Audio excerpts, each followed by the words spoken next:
সাধারণত আমরা আমাদের জীবন ধারণের জন্য ৩ বেলা খাবার খেয়ে থাকি। সকালবেলা, দুপুরবেলা এবং রাত্রিবেলা। এর বাইরে কখনো, কখনো সকাল এবং দুপুরের মাঝখানে আমরা একটু নাস্তা করতে পারি অথবা বিকালে বা সন্ধ্যায় কেউ নাস্তা করে থাকেন।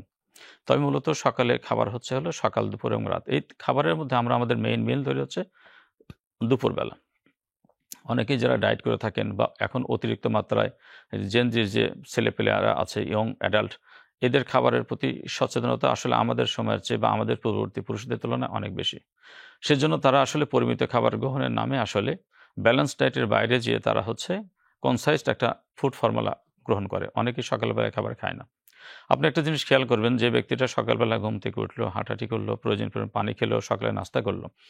তার মানে তার খাবারের মাঝখানে প্রোটিন, কার্বোহাইড্রেট এবং হচ্ছে লিপিড এটা ঠিকমতো পাইল। ওর সাথে ভেজিটেবলস বা অন্য কিছু থেকে মাইক্রো নিউট্রিয়েন্টস গুলো আসলো।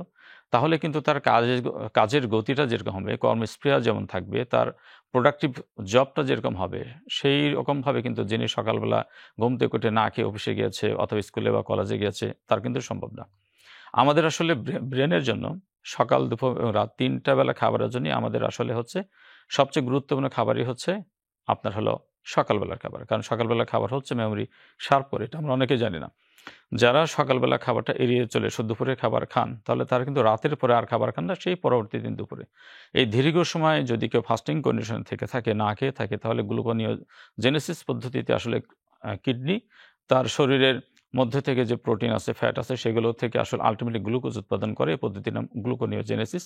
দীর্ঘমেয়াদীভাবে যদি কিডনিকে এই গ্লুকোনিওজেনেসিস পদ্ধতিতে আসলে খাবার উৎপাদন করতে হয়, শরীরের জন্য যদি আপনাকে গ্লুকোজ সাপ্লাই দিতে হয়, তাহলে শরীরের প্রোটিন এবং ফ্যাটগুলো ভেঙে যায়, সে ম্যাল নিউট্রিশনে ভোগে, তার ওজন বেড়ে যাবে এবং অতিরিক্ত প্রোটিন বাংলে আল্টিমেটলি কিন্তু প্রোটিন ভেঙে ক্রিয়েটিনের উৎপাদন হয়। সেক্ষেত্রে দেখা গেল যে শারীরিক দুর্বলতা, শরীর ভেঙে যাওয়ার সাথে, সাথে কিডনি ইফেক্ট হতে পারে। সেই ক্ষেত্রে সকালবেলা খাবার ক্ষেত্রে আসলে যারা আপনারা ডায়েট করতে চান, তাহলে সেক্ষেত্রে সকালবেলা খাবার এভয়েড নয় বা কোনো খাবারকেই এভয়েড করে না যে আমি প্রোটিন খাবো না, আমি কিটো ডায়েটে চলে যাব, এরকম বিষয় না। আপনার একটা খাবার হতে হবে ৩ বেলাই সুষম খাদ্য দ্বারা পরিমিত পানির সাহায্যে আপনি জীবনযাপন করতে হবে, খাবার খেতে হবে।